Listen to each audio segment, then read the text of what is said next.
요게 재성의 직감력이라 만약에 존역을 하잖아요. 언제쯤에 금값이 오르겠다, 뭐 언제 떨어지겠다, 뭐 요런 거. 그래서 돈에 대해서 굉장히 감각이 있는 것도 정유일주가 됩니다.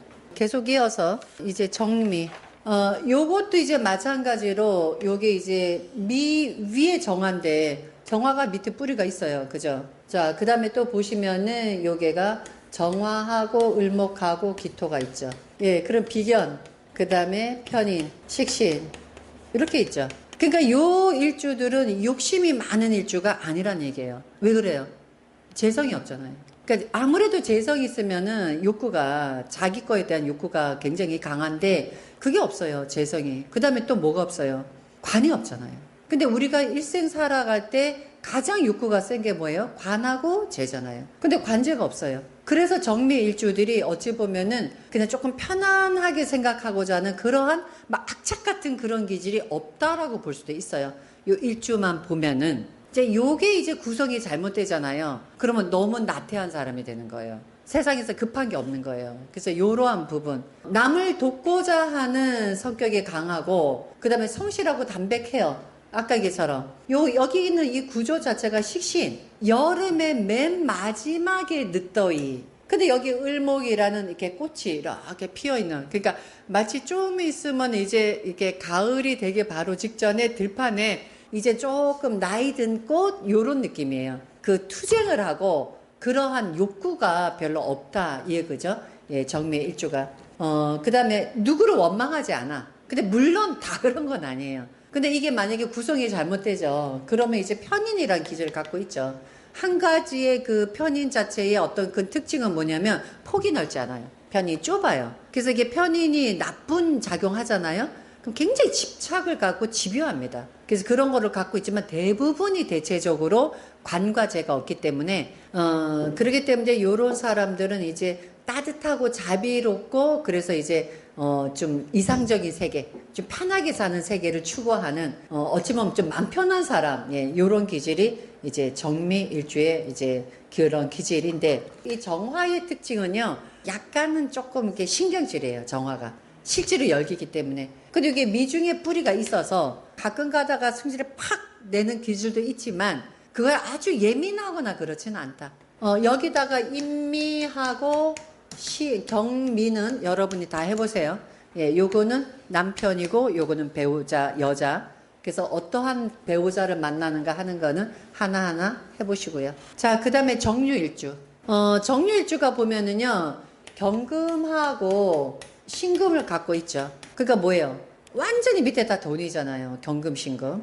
그 다음에 또 하나는 요것이 정화가 유에서 보면은 이게 뭐에 해당하냐면은 요게 그 장생이 돼요. 음간의 유가 요걸 만나면 장생지가 되잖아요. 그래서 정화의 기질은 마치 서산으로 넘어가는 태양이 낮 동안에 막 뜨거웠던 그런 열기가 이제 열기가 올라오기 때문에 요때의 정화는요, 치솟는 성격 갖고 있어요. 하지만은 금을 깔고 있어서 아주 예리하고 칼날 같은 걸 가지고 있어요. 그래서 이게 편안한 성질은 아니에요. 그리고 오로지 재물이잖아. 또 하나는 뭐냐면 정화 스스로가 여기 유금을 녹여버리잖아요.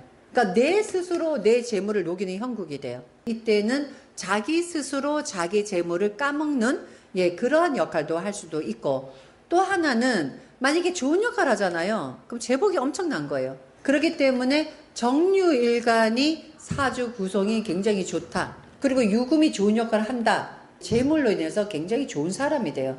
그 다음에 천을긴이 있다는 얘기는 요게 재성천을긴이 있잖아요. 대물에 대한 복도 있다라고 보지만 천을긴 자체가 뭔가 하늘에서 나를 구제해 주는 거예요. 그래서 천을긴이 있는 사람이 좀 인덕들이 있어요. 그래서 이 사람은 이제 부인 자리에 이렇게 천을긴 있고 좋은 역할을 하면은 배우자가 기가 막히게 좋은 배우자 만난다. 자, 이렇게 얘기할 수도 있습니다. 자오묘유죠. 자오묘유에 해당하는 것은 전부 다 요거를 도화라고 해당을 하시면 돼요.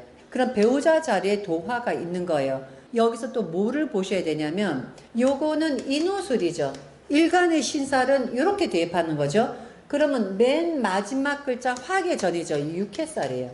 그래서 정유가 이게 굉장히 예리하고 그 다음에 직감력이 있고 요게 재성의 직감력이라 만약에 존역을 하잖아요. 그럼 돈을 보는 눈이 굉장히 뛰어나요. 부동산 같은 것도 이게 저게 돈 되겠다. 언제쯤에 금값이 오르겠다. 뭐 언제 떨어지겠다. 뭐 요런 거. 그래서 돈에 대해서 굉장히 감각이 있는 것도 정유일주가 됩니다. 또 하나는 뭐냐면 요 자체가 도하고 그 또 유라는 거는 뭐예요? 유 자체는 술하고 연관이 되어 있다 그랬죠. 그죠? 그래서 술과 가무, 그 다음에 즐기고, 그 다음에 편재성을 갖고 있잖아요. 그죠?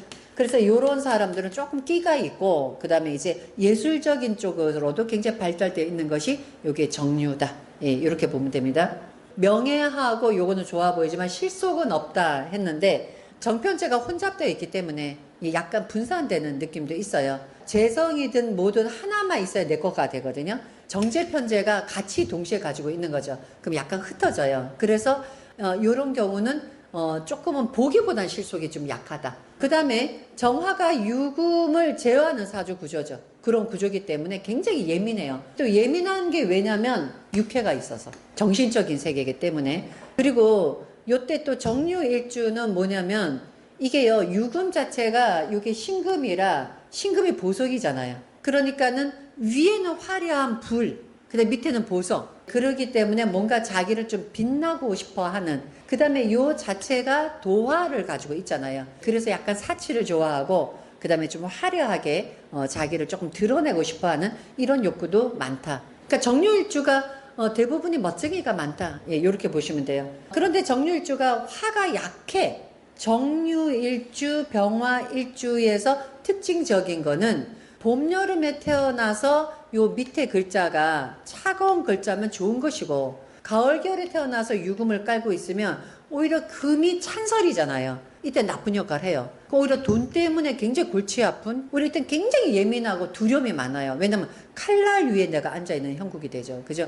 봄, 여름에 태어났느냐, 가을, 겨울에 태어났느냐를 반드시 보시고 요거를 해석하셔야 됩니다. 그래서 여기 직업적인 거는 보시고요. 그 다음에 질병도 들여다 보시면 되고요.